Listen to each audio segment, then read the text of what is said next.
তিন ব্যক্তির দোয়া কবুল।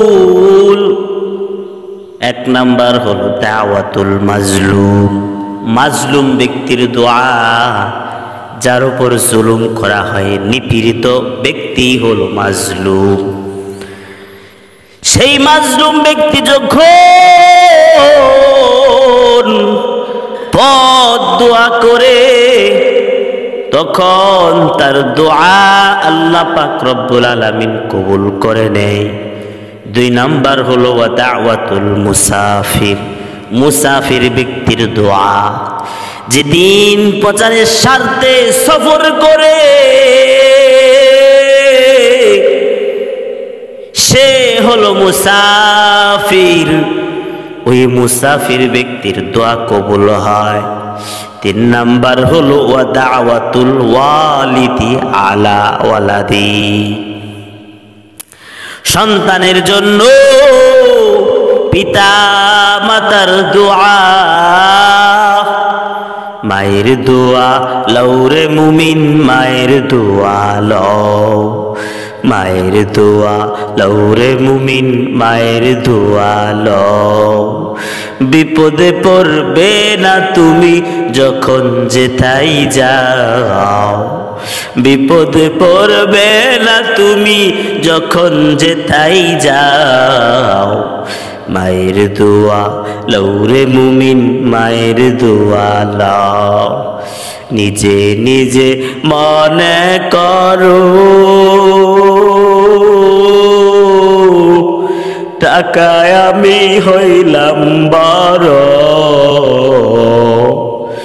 নিজে নিজে মনে করো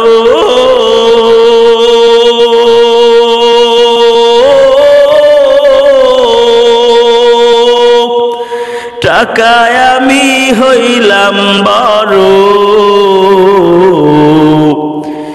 যার কারণে মৃত মুখে বেঈমান হয়ে যাও, যার কারণে মৃত মুখে বেঈমান হয়ে যাও। মায়ের দোয়া লওরে মুমিন, মায়ের দোয়া লও। একটি গ্লাস পানির ফলে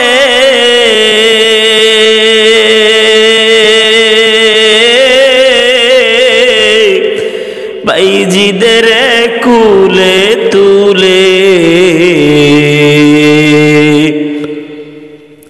হাত তুলে মা বলে বাইজিদ কেওলি বানাও, হাত তুলে মা বলে বাইজিদ কেওলি বানাও।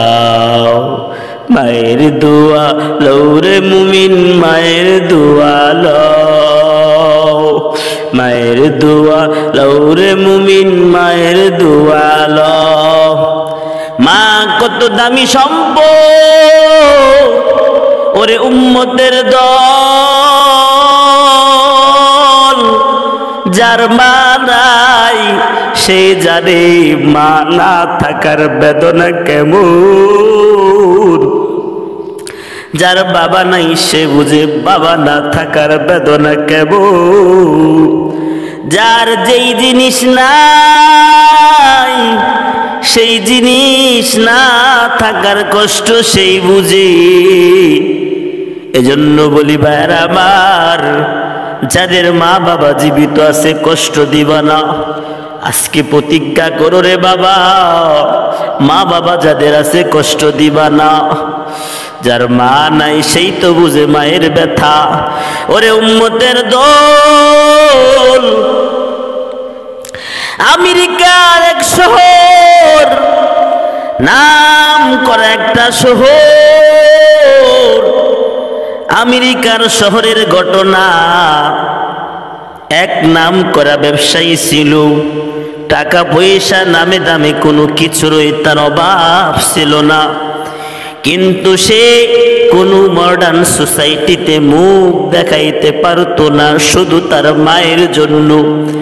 কারণ তার গর্ভধারিণী মা ছিল অন্ধ, মায়ের মুখে ছিল আগুনের পোড়া দাগ। আর মাথায় কোনো চুল ছিল না। তাই মডার্ন সোসাইটিতে নিজের মান সম্মান বজায় রাখার জন্য মাকে বাসা থেকে বের করে দিল।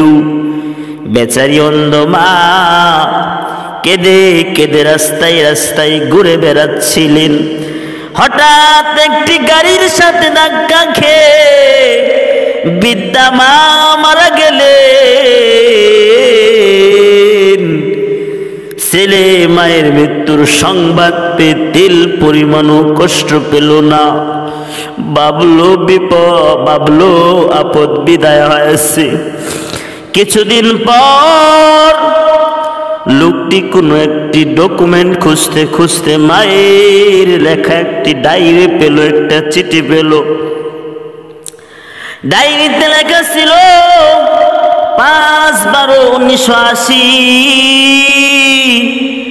আজ আমি সুন্দরী মিস আমেরিকা এর অ্যাওয়ার্ড পেয়েছি। 2/5/1983 আজ আমার প্রেগন্যান্সির অপারেশন না করার জন্য আমার স্বামী আমাকে ডিভোর্স দিয়েছে।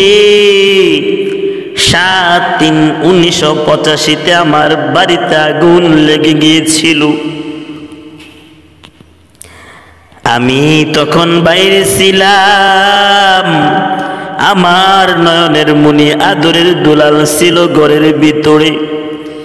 নিজের জীবন বাজি রেখে শুধু ছেলের জীবন বাঁচাতে গিয়ে আগুন লেগে আমার চুল এবং মুখ পুড়ে ছায়া হয়ে যায়।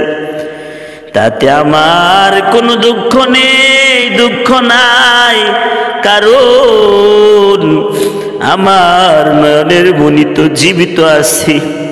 কিন্তু আমার কলিজার টুকরা ছেলের চোখ আমি বাঁচাইতে পারিনি। 7/12/1985 আজ আমি আমার দুটি চোখ ছেলেকে দিয়ে যাচ্ছি। ডায়েরি পড়ে ছেলে পাগলের মতো হাউ মাউ করে কাঁদতে কাঁদতে দেয়ালের মাথা আছড়াতে লাগলো। আমার আর বলার কিছু নাই রে সন্তান।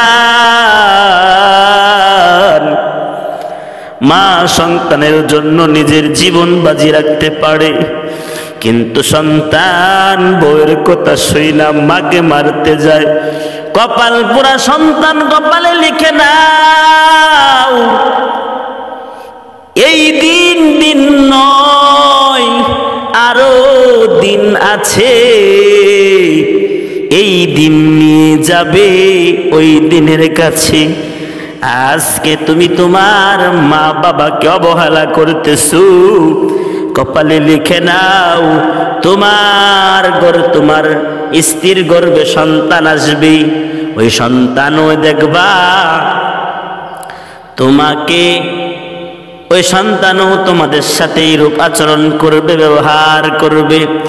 এজন্য পিতামাতার সাথে অসৎ ব্যবহার করা যাবে না। পিতামাতাকে সম্মান করতে হবে। বউয়ের কথা শুই না পিতামাতাকে গালিগালাজ করা যাবে না, পিতামাতাকে মারধর করা যাবে না। কারণ রিজাল্লাহি ফি রিজাল ওয়ালিদাইন ওয়া সাখতুল্লাহি ফি সাখতিল ওয়ালিদাইন। পিতামাতার সন্তুষ্টি আল্লাহ তাআলার সন্তুষ্টির উপর, আর পিতামাতারও সন্তুষ্টি আল্লাহ তাআলারও সন্তুষ্টির উপর। অর্থাৎ সন্তানের উপর যদি পিতামাতা সন্তুষ্ট হয়, আল্লাহ পাক রব্বুল আলামিন ওই সন্তানের উপর সন্তুষ্ট হয়ে যায়। সুবহানাল্লাহ।